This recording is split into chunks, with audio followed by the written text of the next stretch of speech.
Hello everybody and welcome. Heather Coleman here. Hope the lighting's good. I've been trying some different things. And we're going to take a look at what do our angels and spirit guides, deceased loved ones, sometimes deceased loved ones are spirit guides, but we're going to look at what do our loved ones on the other side want us to know this week. So specifically right now we're looking at the week of March 8th to 14th, but just know that these messages are timeless. So whenever you see this is when you're supposed to see it. And we're just going to dive right in. Today I'm actually drawing the cards as I am getting started here. The first deck we're working with is Money and the Law of Attraction. And I just have to say I have learned so much about the Law of Attraction. We have a jumper just by working with this deck. The first card we have is, I will tell my story as I want it to be. Have you ever heard the expression, fake it till you make it? That's not exactly what this is saying, but it's not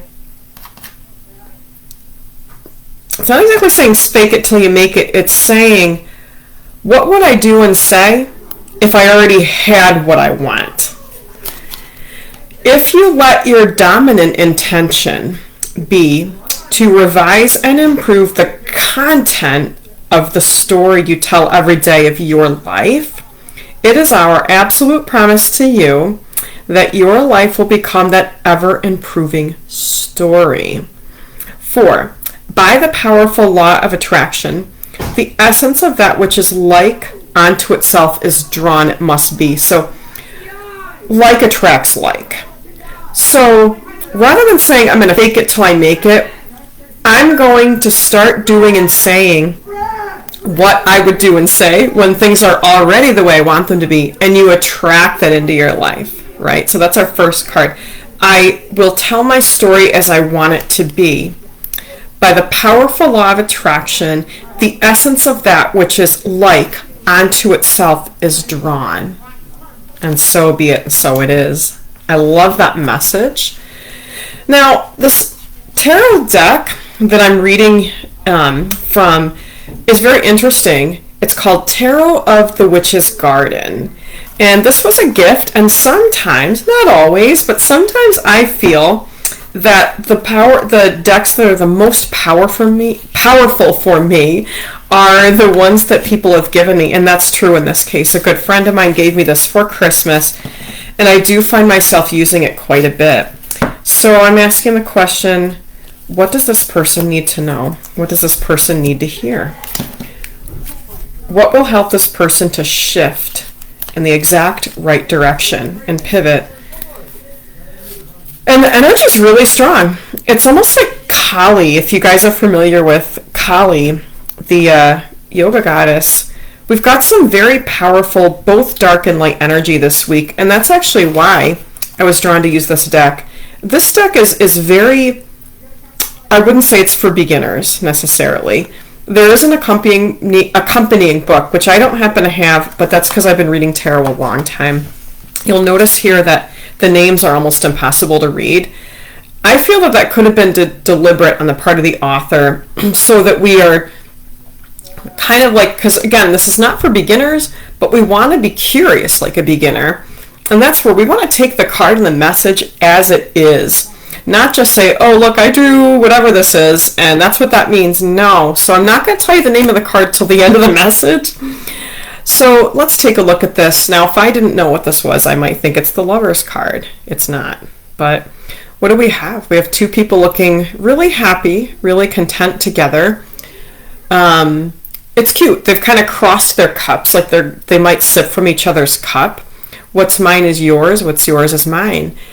I feel for at least some of you who are here on this video today, that means you're going to meet someone with that kind of relationship. Could it be romantic? Absolutely. Could it be platonic? Absolutely. Could it be a family or a friend type of relationship growing closer? Sure. Or a work relationship where you feel so comfortable with that person that you don't always have to ask. You might finish each other's sentences. What's mine is yours, and what's yours is mine. So I really like this energy of the Two of Cups. It's often a feeling of falling in love. Now, For many of you that are going to hear this video, it is indicating an actual person, either a new person or just a deepening of a relationship with someone in your life right now. It's also carrying a message about you falling in love and treating yourself even better, being your own best friend. If you're single, how can you treat yourself the way you would want your boyfriend or your wife or your lover to treat you? How can you do that for yourself? That's the question Spirit is asking you with this card. And now I'll tell you, it's the Two of Cups. The Two of Cups. So putting this aside here, we're going to go next to tarot card number 2 from our Tarot of the Witch's Garden. Reversed. Fascinating. And I say fascinating because this came up earlier for me, but it was upright. So that's kind of neat to see this energy is still around on some level. We've got an underwater king here, and it is the King of Cups. So that's 2 cards so far from the Suit of Cups. What that tells us is we're dealing with a lot of emotional highs and lows this week, or whenever you hear this.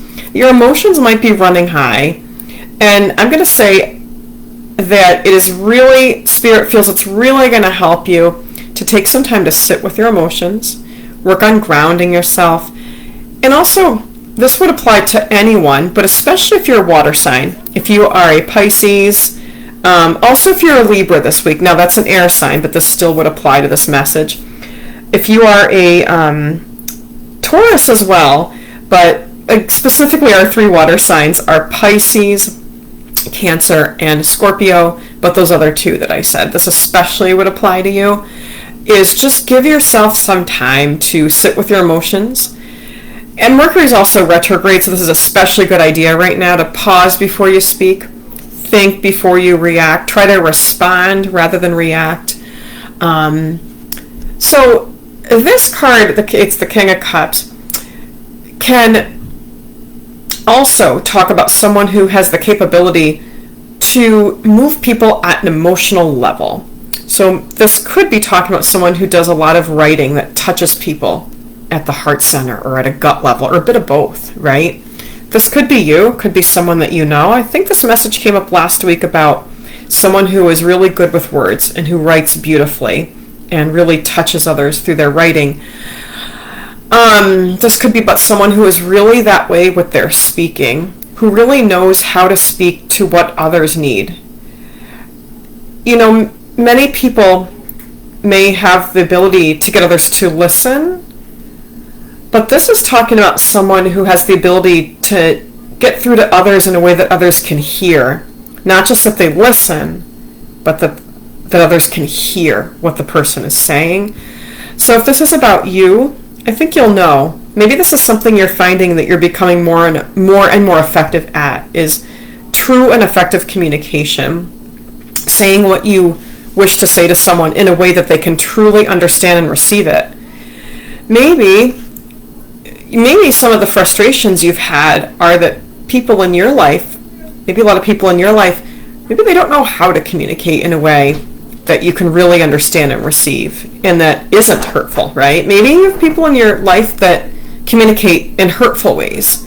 That can be extremely difficult. So oftentimes the lesson, the reason you could say that we have people like that in our lives is to give us an invitation to double down on the self-love, to really look at how do we talk to ourselves, and therefore how do we talk to others. So, let's put this card aside. Let's go to our second Law of Attraction card. And again, this is from our Money and the Law of Attraction deck by Esther and Jerry Hicks. And it says here, the teachings of Abraham. So that might be something that some of you have on your radar. So card number 39, the Law of Attraction responds to my vibration. And before I read you what's on here, your vibration isn't only affected by affirmations, which is a great idea, but some of us have this belief, and it's a good belief, I'm not telling you to discard it, but some of us have this idea that if I focus on positive thoughts, that is going to help me attract positive. That's not untrue, but there's 2 other layers to this, and that's where our Tarot Witch's Garden is great. don't ignore your negative thoughts. You need to address those and your negative emotions because they're telling you a deep truth, either about your current situation and or something unhealed from your past. And if you're psychic, and you all are on some level, at times you could be getting a little energy giving you a heads up of what's coming. So if you have negative thoughts and feelings, Spirit is not telling you to ignore them. Don't be afraid that if you have a negative thought or feeling, you're like, shit, I'm going to attract that. Folks, have you noticed we don't live on Rainbow Land?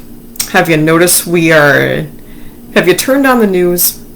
Yeah, there's a lot of negative in this world, and there's positive. But when we talk about your vibration, here's the good news.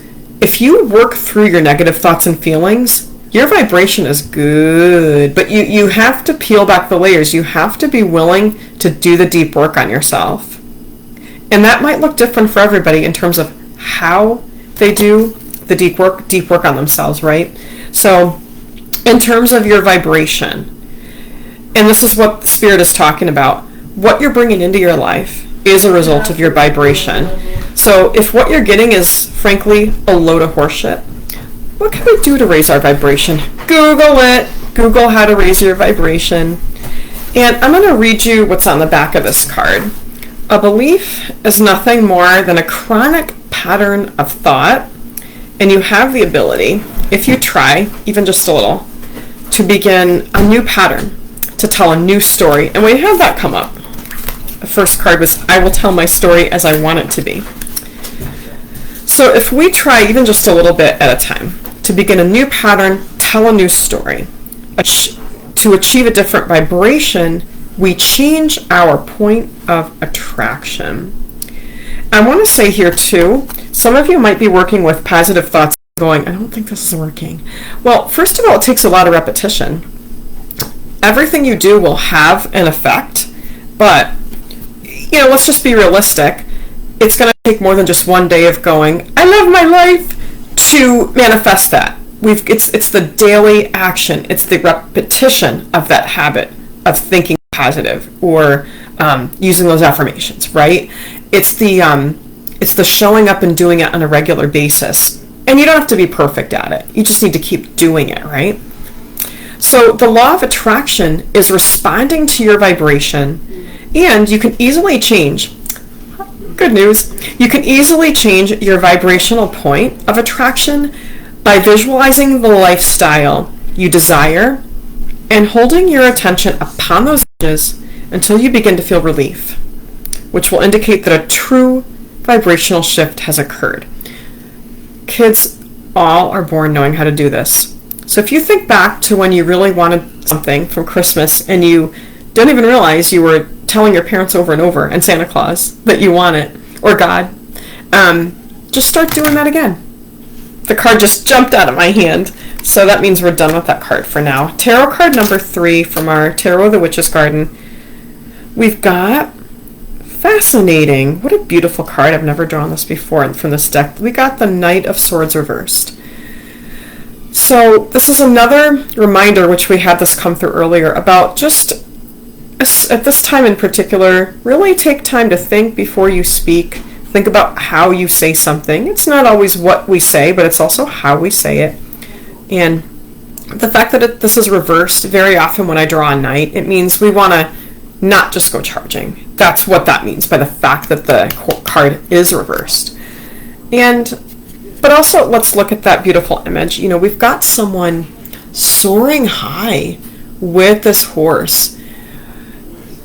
Often in the suit of swords, when we have an image of someone holding a sword up like this, they are pulling themselves up. So I think this is going to resonate with some of you. If you are in a difficult situation, it is you that is going to pull yourself up by the bootstraps, pull yourself up out of the trenches until you are literally soaring in your life. Now, it might be taking a number of years. I can personally relate to this, but that doesn't mean it's not working.